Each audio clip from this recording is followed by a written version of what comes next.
What Estonians always say to me is, we're not worried, we're preparing. The idea that they sometimes reject is the idea that it's Ukraine's war and there's a particular threat to the Baltics, but somehow the rest of Europe doesn't need to worry. Estonians would point out that the threat is to all of NATO. It's the tiny European nation on the frontier with Russia. Our ambassador to Estonia thinks we can learn from its example, and this is why. Hi all, Neil Patterson here, host of This Is Why. Do hope you're well. Though I imagine some of you may have spent part of the bank holiday weekend a little bit concerned at all the talk of war. No judgment from me about that. Frankly, it would be difficult not to be concerned. But you might want to spare a thought for those who actually live in a country with a border with Russia. Estonia is a very good example of that, all the way over on the eastern edge of Europe. You can literally see the path that Russia would take if it did decide to invade. The UK's most senior diplomat in Estonia has just written a book, Estonian Lessons, and I suppose it serves as a rather timely reminder that whilst we might be a distance from that frontier, it certainly shouldn't give us any sense of security. Ross Allen is the UK's ambassador to Estonia. Full disclosure, he was also the year below me at university. Before we get into the job and of course the book, Estonian Lessons, let's start with some basics. So with those basics, like where Estonia is, I would think if you start with like Germany and keep going sort of east and north, so you've got Germany, Poland, Lithuania, Latvia, and then above Latvia, Estonia, then the water, like Gulf of Finland, and then Finland above. So basically between Finland and Latvia, you can either say Eastern Europe, Northern Europe, the Baltics, that sort of region. Quite a small population, so it's about 1.35 million. Well, that's you. Yeah, so not a lot of people, but it is bigger than any of Switzerland, Denmark, or the Netherlands. But Netherlands has obviously got way more people. So it's very sparsely populated. So there's like quite a few people in Tallinn, one or two other towns, and then you can drive for hours and not see anybody. So very sparsely populated. It sounds like a beautiful place. It is brilliant. People come out, I think, for two things. Tallinn has got this most amazing UNESCO-listed old town, like medieval old town, which is incredible. And people come out either for the Christmas market, which is great, or in the summer. It's got loads of islands, long sandy beaches, sort of shallow seas that get nice and warm. So it is I have to say, it is a really nice tourist destination. So what prompted the book in the first place? Estonian Lessons. Yeah. So I think during my 5 years there, I kept coming across things that Estonia was really good at. And that's not just my opinion. There are lots of league tables of like internationally that you want, your country to be high up. So it's like press freedom or how you look after the environment or how many great companies you're founding each year. And all these league tables would get updated every year. And Estonia was always really high up, or with some of them even top. And the other countries that are up there are the ones that people might expect. So you've got like Norway, Switzerland, Singapore, etc. And then I was thinking, how is Estonia at the top of all these league tables, like education results in Europe, that sort of thing? Like what is it they're doing that's got them up there? And also, how have they done that, even though up until 1991, it was part of the Soviet Union, it was occupied by the Soviet Union. And so it's only since 1991 they got their freedom back, yet they've got all these great achievements. And then I thought, what can the rest of us learn from this quite small country that's doing loads of brilliant things? Just to go back to the book though, one of the points that you make is that if you want to try and understand modern Estonia, you have to understand those, like more than one period of occupation by the Soviet Union. So I'll try and keep it potted. Long periods under Swedish and sort of Danish rule. Estonians now say that if you're going to be occupied by anybody, like the Swedes are not the worst. So they talk about in opposition to the Russians. Yeah, Russians, or indeed a lot later, like Nazi Germany. But Sweden actually left a legacy of, for example, like a really good university and quite sort of positive impression. Then skipping forward, they got their independence from the Russian Tsars in a war of independence from 1918 to 20. So at the end of basically World War I is finished, and in Estonia, the actual Estonian people thought now is our opportunity. Soviet Russia's going through all sorts of turmoil. Germany has just lost World War I, and they sort of seized their moment. And with British help, so the Royal Navy intervened to help the Estonians get their freedom, and Latvia and Lithuania. And in 1918, they declared independence, and then they managed to be independent from 1918 to 1940.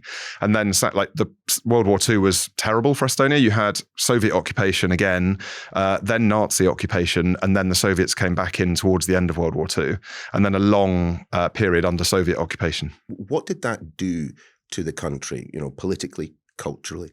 Yeah, it's an interesting one. I have colleagues now in our embassy who remember that period. They're old enough; they were children, but they remember that period. I think, it was a complete loss of freedom, and obviously had an economic system that largely didn't work. Particularly the early years were awful, like the late 40s and 50s. There were mass deportations and so on. And under Stalin, things improved a bit once Stalin had died. And then the other interesting thing, I think, is like in the 80s, the one word everyone uses is stagnation. Like nothing was happening. They'd had the same sort of local leaders for a long time. And there was, real sense of wanting to get their freedom back again. So this all goes to the never alone again aspect of Estonia's foreign policy. Just explain that. So their view, and I think accurately, is that in the 1930s, they had quite strong armed forces and they were spending a lot on defence, but they were still a very small country. And when the security situation in Europe got worse and you had the rise of Nazi Germany and Soviet Russia, they didn't really have allies. Like they had their own armed forces, but they didn't have allies they could depend on. So the never alone again idea is that Estonia should always have allies. So as soon as they got free again in 91, they sort of set themselves on a course to join the European Union and most importantly join NATO. And they had a referendum on joining the EU, but they didn't even have a referendum on joining NATO because it was so obviously a good idea. Well, just because of that proximity to Russia. Yeah. So all along the eastern border, they border Russia. There's a sort of northern bit that's land, then a really big lake, and then more of a land border in the south. And even now, that's a big focus, like monitoring that border and worrying about the risk that Russia could attack again. So when Russia invaded Ukraine back in February 2022, and you'll have been in post at that point, how did it feel in Estonia itself? It was especially strange because it happened on Estonian Independence Day. I was gathered with all the other ambassadors and lots of other Estonians to celebrate Estonian independence very early in the morning. They do a sort of dawn flag raising. And at this particular one, everyone was just like people in the UK, I guess, like scrolling their phones, like what the hell is happening? And the bigger picture was that they were worried and I had a sense that this is what Russia does. Like Russia threatens its neighbours, doesn't respect international law.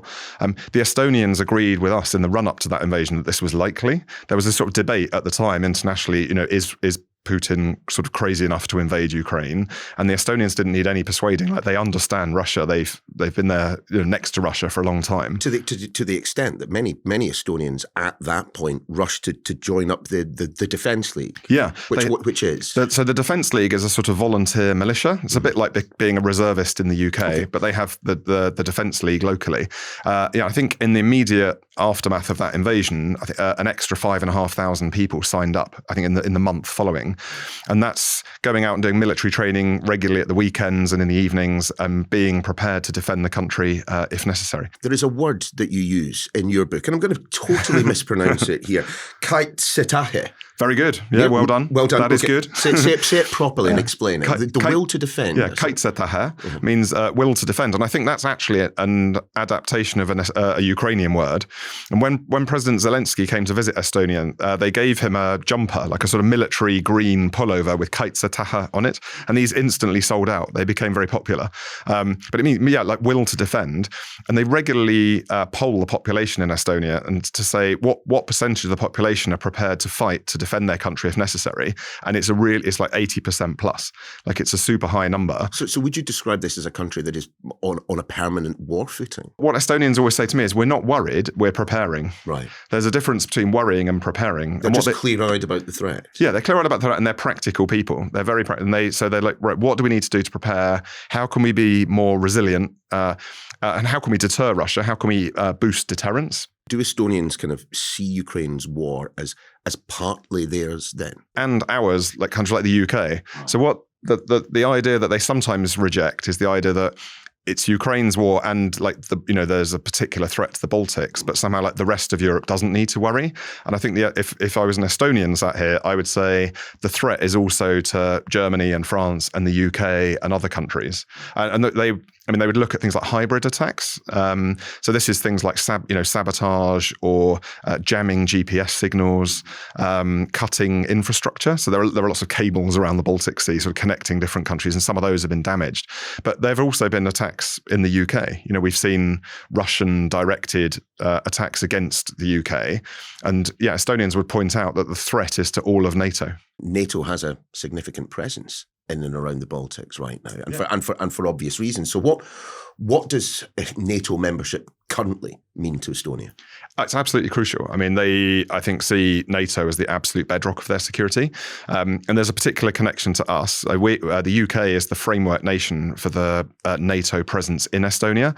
So as well as all of Estonia's own armed forces, there's a battle group which is British-led with also French participation. But it's British-led. That's out in Estonia. So anyone in the UK who's got friends or family in the British Army has probably knows someone who's done a tour or a couple of tours in Estonia. They come out for 6 months at a time. We also, for the last couple of years, we've had a brigade in the UK allocated to Estonia. And the idea there is that if we thought the threat was increasing, we would send that brigade out. Lots of their equipment is pre-positioned in Estonia. And in a sort of conflict situation, we would probably make up about a third of the professional armed forces in Estonia. And I think that's the right thing to do.